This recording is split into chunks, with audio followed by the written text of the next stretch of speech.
Saya cari ibu sekalian, saya cari ke agama Buddha, saya cari ke agama Hindu, saya cari ke agama Katolik, saya cari ke agama Kristen, saya nggak dapat Tuhan itu siapa.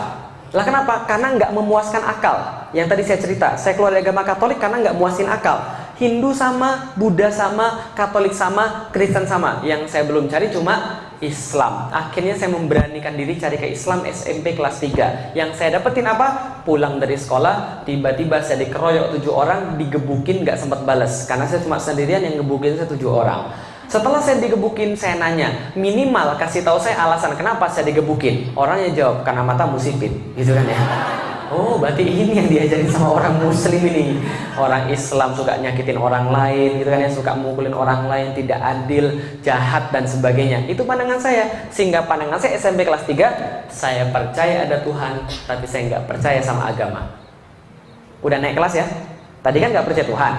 Sekarang sudah naik kelas, percaya Tuhan tapi nggak percaya agama, karena kelakuan pemeluk-pemeluknya. Bisa dipahami ibu sekalian. Setelah saya masuk kuliah, teman saya nanya, Lik, kamu masih mau nyari Tuhan itu siapa? Agama yang benar apa? Saya bilang, iya, ikut sama saya. Ketemu sama ustadz saya. Saya bilang, enggak deh, makasih. Lah kenapa? Ustadz kan gitu-gitu aja. Ngomongnya surga, neraka, pahala, siksa, kan itu-itu aja. Dia bilang, enggak. Ini orang ustadz saya beda. Orangnya masih muda, tapi omongannya penuh hikmah. Namanya Ustadz Fatih Karim. Sudah pernah ketemu? Udah pernah kesini ya? Nah, nanti aja kesini lagi. Itu ustadz saya mengislamkan saya. Nah, ketemu Ustadz Fatih Karim pertama kali ketemu, saya bilang, ini kayak bukan ustadz. Lah kenapa? Dalam kepala saya, ustadz tuh pakai peci, pakai sorban, pakai gamis, pakai jubah, harus sudah tua, jenggotan, lalu ngomongnya harus ngeri. Assalamualaikum warahmatullahi wabarakatuh. Jadi kalau misalnya Anda tidak bisa tidur, datang aja sholat Jumat tidur Anda gitu kan ya. Nah, itu sholat Jumat, saya ngeliat itu semua cowok tidur semua gitu kan ya. Kadang-kadang termasuk saya juga gitu. Lah kenapa? Karena tadi khotibnya ceritanya baca kertas, nggak membangkitkan. Ketika Rasulullah kemudian, ya ini agak sedikit melenceng ya, Rasulullah ketika khutbah Jumat itu diceritakan matanya sampai kemudian uretnya keluar dan kemudian mukanya merah. Karena kenapa? Membicarakan sesuatu yang semangat gitu loh. Makanya orang nggak tidur. Tapi kalau kemudian bicara yang benar, ya tidur. Tapi yang saya temukan nggak begitu. Ustadznya masih muda, pecinya sederhana, baju kokonya sederhana. Tapi anehnya adalah yang dia omongkan tentang Islam itu sangat berkaitan dengan dunia. Bahkan dia paham dunia sama seperti dia paham akhirat. Saya tertarik pembicaraan ini karena sebelumnya saya nggak pernah mendengar yang kayak begini. Saya tertarik, saya bilang, Kang, kita lanjut pembicaraannya. Dia bilang, boleh, datang ke rumah saya, datang ke kos-kosan saya minggu depan, kamu bawa Alkitab, saya bawa Al-Quran. Kita diskusi tentang siapa Tuhan, langsung dari buku petunjuk yang sebenarnya. Saya bilang, saya nggak usah bawa Alkitab ya. Lah kenapa? Saya nggak percaya lagi dengan Alkitab. Kita bahas tentang Al-Quran. Minggu depan, kita bahas tentang Al-Quran. Ayat yang pertama kali dibacakan kepada saya adalah, Dzalikal kitabu la raiba fi hudal lil muttaqin. Surat ayat kedua. Surat pertama apa? Al-Fatihah. Al-Fatihah berarti seperti cover buku. Lalu kemudian surat kedua Al-Baqarah, kata pengantar. Ayat pertama Al-Baqarah, alif. Ayat kedua, Dzalikal kitabu la raiba fi hudal lil muttaqin. Berarti kata pengantarnya begitu. Pas baca kata pengantar, baru-baru saya bilang apa? Sombong betul kitab ini. Nah kenapa? Baru di awal-awal sudah mengatakan bahwa dia tidak ada kesalahan, sempurna. Emang yang buat siapa? Lalu kemudian saya protes, Kang, kalau begitu ini kitab salah. Lah kenapa? Belum apa-apa dia bilang bahwa kitab ini sempurna, tidak ada keraguan di dalamnya. Sedangkan menurut saya, manusia nggak mungkin sempurna. Karena manusia nggak sempurna, maka buatan manusia juga nggak sempurna. Karena pikir saya yang buat Al-Quran adalah manusia. Padahal bukan. Wajar nggak saya mikir begitu? Ya karena yang buat Weda siapa? Manusia. Tripitaka? Manusia. Yang buat Alkitab? Manusia. Wajar nggak saya mikir begitu? Wajar. Tapi ustadznya bilang, enggak, ini nggak sama kayak yang lain. Ini yang buat bukan manusia, langsung dari Tuhan pencipta semesta alam. Saya bilang begini, serius, masa Tuhan nulis lalu kasih pada manusia? Nggak mungkin banget. Dia bilang nggak begitu, tapi kita punya buktinya. Saya bilang silakan sampaikan buktinya. Disampaikan kepada saya dari surat yang sama, ayat yang berbeda. Surat Al-Baqarah 23. Wa in kuntum fi raibim mimma nazzalna 'ala abdina fa'tu bi suratin mithlih. Dan bila kalian tetap dalam keraguan dengan apa yang kami turunkan terhadap hamba kami Muhammad, maka datangkanlah satu surat yang semacam dengan Al-Quran itu. Ketika baca ayat itu, kepala saya kayak digebukin ibu-ibu sekalian. bukan digebukin begini, bukan. Maksudnya gini, argumen saya hancur. Jadi landasan mikir saya hancur. Lah kenapa hancur? Karena ditantang langsung dari dasarnya. Seolah-olah Al-Quran pengen bilang begini, udah didelik, gak usah banyak ngomong. Gini aja, kalau kamu hebat, datengin yang semacam dengan Al-Quran. Satu surat aja. Di antara Al-Quran ada 114, pilih yang mana yang paling pendek, yang mana yang paling mudah, datengin. Kalau kamu bisa, Al-Quran kalah. Tapi kalau kamu nggak bisa, ikut aja Al-Quran. Simple nggak? Fair nggak? Seperti saya bilang ini, ibu-ibu yang di sini yang merasa hebat, ayo kita berantem 1 lawan 1. Kalau ibu-ibu kalah, jadi anak buah saya. Kalau saya kalah, jadi anak buah ibu-ibu sekalian. Adil nggak? Adil. Cuma Al-Quran tidak adil. Al-Quran katakan, wad'u syuhada'akum min dunillah in kuntum shodiqin. Kalau anda nggak berani sendirian, maju semuanya sekalian. Coba ditantangin seluruh manusia. Seluruh manusia ditantangin Al-Quran, suruh buat satu surat yang semacam dengan Al-Quran, walaupun yang paling pendek, sampai sekarang bisa atau enggak? Ketika saya baca itu, saya kaget loh, saya bilang sama ustadznya, ini benar nggak ada yang bisa mendatangkan yang semacamnya? Ustadznya bilang, silakan cari aja. Saya mikir begini, ini surat turun 1400 tahun yang lalu. Kalau ada orang yang bisa, tentu dari dulu sudah dilakukan. Ternyata setelah saya cari, betul nggak ada. Akhirnya apa yang saya pikir? Ini segel ini. Paham ibu sekalian? Ini segel dari pabrik ini. Maka saya bilang, Tuhan saya namanya Allah, Rasul saya namanya Muhammad, dan agama saya Islam. Lah kenapa? Karena saya punya bukti sekarang yang enggak saya dapat ketika di agama-agama yang lain. Saya punya bukti, maka saya masuk Islam. Bisa dipahami ibu sekalian? Nah, ini penting betul. Lah kenapa? Al-Quran itu segel. Nih, coba kita lihat ibu-ibu sekalian. Kalau kita lagi jalan di jalan, ada polisi berhentiin, berhenti nggak? Kenapa berhenti? Karena polisi. Tahu dari mana kalau dia polisi? Seragam. Selain seragam apa lagi? Buktinya apa lagi? Kartu petunjuk, ada peluit, ada kemudian ya pengenal lah bahwa dia adalah polisi. Betul begitu? Berarti setiap petugas pasti punya bukti. Betul? Rasul itu petugas atau bukan?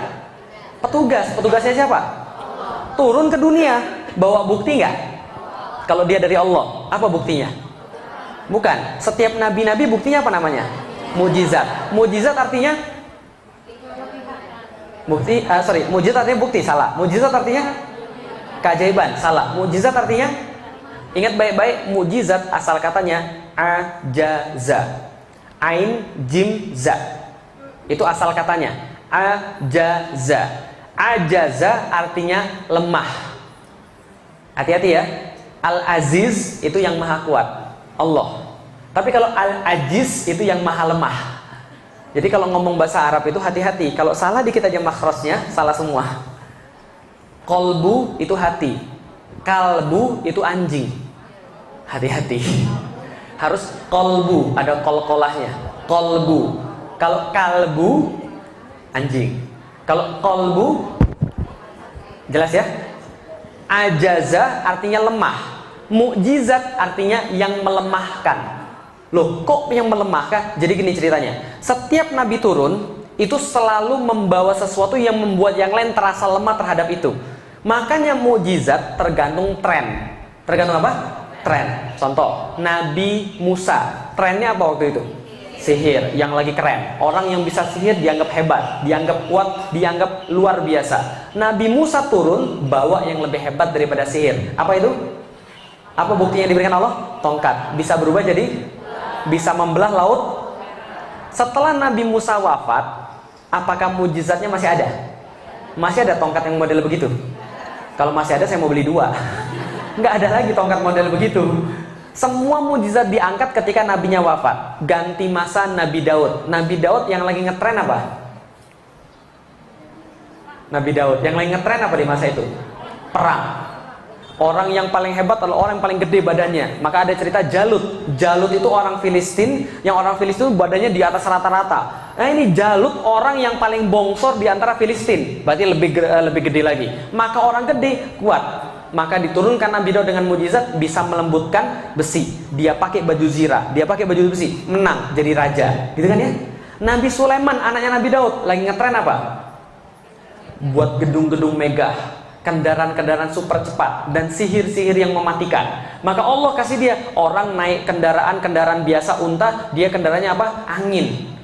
Orang buat megah, bangunan-bangunan megah, dia buat bangunan rumahnya itu Pintunya aja 9 pilar.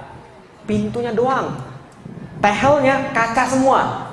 Gitu kan ya? Itu Nabi Sulaiman. Ganti masa lagi, Nabi Isa. Nabi Isa yang lagi ngetren apa? Trennya ganti. Apa yang lagi ngetren? Medis, kesehatan. Orang lepra, buta, kusta sekali sentuh selesai. Orang mati hidup, gitu kan ya, atas izin Allah. Tapi setiap Nabi wafat, nabinya diangkat, mujizatnya diangkat. Betul? Nabi Muhammad yang lagi ngetren apa? Di kalangan orang-orang Arab dan di kalangan dunia pada saat itu. Syair, sastra, bahasa, informasi. Ya, maka turun Al-Quran yang informasinya ngeri, sastranya ngeri, nggak ada yang nyaingin. Stres tiap orang di depan Al-Quran. Ini kok bisa kayak begini? Ini kok bisa kayak begini? Betul kan ya? Semua orang merasa lemah di depan Al-Quran. Hebatnya adalah apa? Nabi Muhammad ini kemuliaannya, ketika dia wafat, Al-Qurannya nggak diangkat. Mujizatnya tetap ada. Supaya kenapa? Allah pengen tanya Anda perlu bukti apa lagi untuk beriman? Sudah ada itu. Yang lain diangkat, nggak bisa lagi. Mujizatnya mana? Mujizat mana? Nggak ada. Nabi Muhammad tetap ada. Mujizatnya di mana kalau gitu? Nih, kalau gitu saya lihat. Bahasa sastra itu beda dengan bahasa biasa. Betul? Saya seorang penulis, dikit banyak saya tahu sastra. Contoh, ini bahasa biasa. Bapak dan ibu pergi ke pasar, paham? Bahasa sastranya nggak begitu. Bahasa sastranya bisa jadi begini: ayah dan bundaku, mereka meniti jalan menuju tempat orang berjual beli. Kan itu kan? Lebih susah dipahami yang mana? Yang pertama atau yang kedua? Dalam sastra itu selalu berlaku satu hal yang sangat-sangat sederhana. Kalau Anda mau pilihan katanya indah, Anda keluar daripada makna yang sebenarnya. Tapi kalau Anda mau kemudian maknanya yang dapat, Anda pakai bahasa yang sederhana. Bisa dipahami ibu sekalian? Kalau Anda mau pilih keindahan bahasa, maknanya harus dikurangi. Kalau mau maknanya, keindahan bahasanya harus dikurangi. Satu-satunya yang maknanya bagus, indah katanya mantap, itu cuma Al-Quran. Bisa dipahami ibu sekalian? Maka orang-orang stres melihat Al-Quran. Kok bisa begini? Contoh, nih salah satu contoh. Kenapa dikatakan bahwa tidak ada yang bisa mendatangkan yang semacam dengan Al-Quran? Nih contoh. Suatu masa ketika Rasul masih ada yang bilang bahwa dia juga nabi. Ada yang mengklaim nabi juga, namanya Musailamah. Musailamah dia digelari Al-Kadzab. Al-Kadzab artinya sang penipu. Nah, kenapa dia digelari sang penipu? Karena dia bilang bahwa dia adalah nabi. Musailamah ini juga kemudian mengaku nabi. Suatu waktu turun surat Al-Asr. Ada yang hafal surat Al-Asr? Ya semua hafal. Wal asri innal insana lafi husrin illal ladzina amanu wa amilus solihati wattawassaw bil haqq wattawassaw bis sabr. Ini surat pendek atau panjang? Tapi belakangan ketika kemudian ulama-ulama melihat surat ini, apa yang beliau katakan? Ulama-ulama katakan, seandainya Al-Quran tidak diturunkan ke atas muka bumi ini, maka satu surat ini sudah jauh lebih cukup. Karena maknanya yang indah, tidak selesai dikaji sampai detik ini. Kalaupun Al-Quran tidak turun semuanya, maka semua itu sudah terwakili dalam surat Al-Asr itu. Ngeri ya? Sependek itu maknanya sedemikian besar. Nah, ketika turun surat tadi, Amr bin As yang waktu itu belum masuk Islam, orang ini pinter banget. Amr bin As ini pinter banget orangnya, belum masuk Islam, dia jalan-jalan ketemu Musailamah Al-Kadzab. Ketika ketemu Musailamah, Amr bin As bilang, tahu nggak? Semalam itu baru ada wahyu yang turun kepada Nabi Muhammad. Keren banget. Apa kerennya? Nih, coba dengar. Wal asri innal insana lafi husrin illal ladzina amanu wa amilus solihati wa tawassaw bil haqq wa tawassaw bis sabr. Musailamah dengar, lalu bilang, semalam juga saya turun wahyu. Apa wahyunya? Sama, dia bilang. Apa wahyunya? Dia bacakan satu syair yang dia karang. Wal wabr innaka uzunani wasodr sa'iruka hafrun nakar. Sama nggak? RRR semua. Wal asri R innal insana lafi husrin R illal ladzina amanu wa amilus solihati wa tawassaw bil haqq wa tawassaw bis sabr R. Rimanya pas, temponya pas, belakangnya R semua, maknanya nggak selesai dikaji sampai sekarang. Tapi Musailamah belakangnya R semua. Tahu artinya? Wal wabar, demi kelinci. Innaka uzunani wasodar, pada dirimu terdapat dua telinga yang panjang dan dada yang membusung. Sa'iruka hafrun nakar, di sekelilingmu terdapat galian tanah. Ketika dengar itu, Amr bin As tertawa terbahak-bahak kemudian bilang, Musailamah cukup. Lah kenapa? Nanti orang-orang menertawakanmu. Lalu dia bilang sama Khalid bin Walid, yuk kita ke tempat Muhammad, kita masuk Islam. Gara-gara dengan surat Wal Asri. Surat Toha 1-20 itu membuat Tufail bin Amr ad-Dausi yang hafal 200 ribuan syair bertekuk lutut, nangis, lalu berkata, saya nggak pernah dengar yang kayak begini. Lalu kemudian dia masuk Islam. Bisa dipahami sekali? Kita aja mungkin yang nggak ngerti bahasa Arab, ini mana bagusnya? Bisa dipahami ibu sekalian? Makanya belajar. Tapi kadang-kadang itulah, ini mujizat yang masih tertinggal satu-satunya di dunia, tapi malas kita baca. Ustaz, saya tuh bukan malas baca Ustaz, saya tuh nggak sempet Ustaz. Itu lebih sombong lagi ibu sekalian. Lah kenapa? Coba lihat, Rasul sudah dijamin masuk surga, ya, dijamin masuk surga. Istrinya banyak, perangnya banyak, urusannya jangan tanya, sholatnya lebih banyak. Tapi itu pun baca Qurannya nggak habis-habis. Kita nggak ada yang jamin masuk surga. Anak cuma paling berapa, gitu kan ya? Perang enggak, ibadah jarang, nggak baca Quran. Terus mau apa lagi? Paham ibu sekalian? Padahal itu petunjuknya, bisa dipahami ibu sekalian? Oke, dari situ saya tahu apa tujuan hidup manusia. Wa ma khalaqtul jinna wal insa illa liya'budun. Tahu dari mana? Al-Quran. Kenapa percaya dengan Al-Quran? Karena tidak ada yang bisa mendatangkan yang semacamnya. Bukti, ilmu dapat 100%, mau dibakar pun rela. Lah kenapa? Karena ini adalah buktinya. Bisa dipahami ibu sekalian. Mau mati pun rela, karena sudah dapat buktinya. Akan kemana setelah mati? Kembali kepada Allah. Kata siapa? Al-Quran. Ayat mana yang bilang begitu? Inna lillahi wa inna ilaihi roji'un. Pasti saya kembali pada Allah. Kenapa percaya dengan Al-Quran? Tidak ada yang bisa mendatangkan yang semacamnya. Bukti. Makanya saya tetap objektif. 3 minggu setelah saya masuk Islam, bapak saya bilang, saya bilang sama bapak saya, Pi, Felix masuk Islam. Bapak saya bilang, kamu gila kamu ya?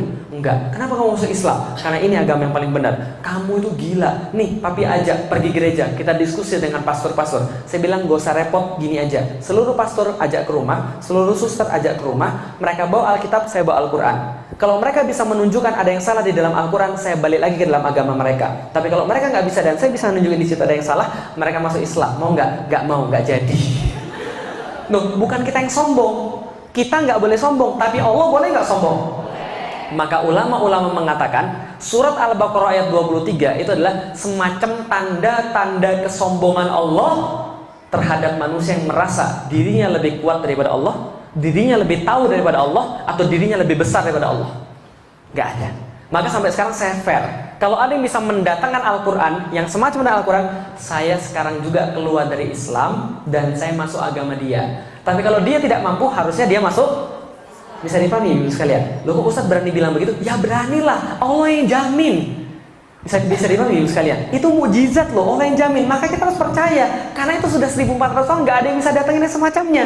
Bisa dipahami ibu sekalian? Berarti itulah alasan kenapa kita Muslim, nggak yang lain. Karena yang lain nggak punya bukti, cuma Islam yang punya bukti. Nah, dari Allah akan kembali pada Allah, dan di dunia adalah beribadah pada Allah. Ini penting banget. Kalau dari tadi ocehan saya mau dilupakan, boleh. Tapi jangan lupakan ocehan saya yang terakhir ini. Apa ocehan saya yang terakhir? Nih, apa yang dimaksud dengan iman? Apa yang dimaksud dengan akidah? Apa yang dimaksud dengan tujuan hidup? Yang saya bilang tadi, kalau diwariskan pada anak kita, lantas kita aman semuanya. Nih, yang dimaksud dengan iman adalah keyakinan 100% bahwa kita berasal daripada Allah Subhanahu wa Ta'ala berdasarkan ilmu dan bukti, dan keyakinan 100% bahwa kita akan kembali pasti kepada Allah berdasarkan ilmu dan bukti, sehingga jadi 100%. Karena kita yakin 100% kita dari Allah dan kembali kepada Allah, maka di dunia kita wajib beribadah dengan cara yang Allah berikan, syariatnya. Karena tatkala kita kembali kepada Allah, kita pasti akan dihisab perbuatan kecil, apalagi yang besar. Bisa dipahami ibu sekalian? Kalau sudah dapat begini, beres urusan.